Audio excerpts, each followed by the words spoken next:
Met Salis? Hier kom ons 'n electric bus aan. Electric bus? Ja.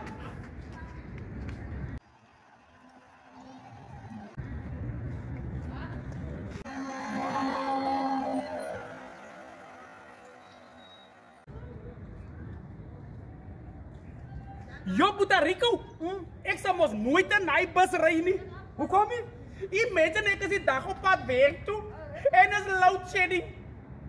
Dan gaat die bus mos saam met ons staan teen die pad. Ai, hoor maar.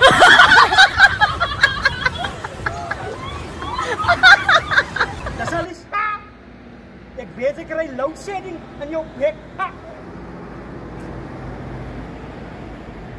Wat is nou weer met hom? Hy het seker weer short circuit in sy brein.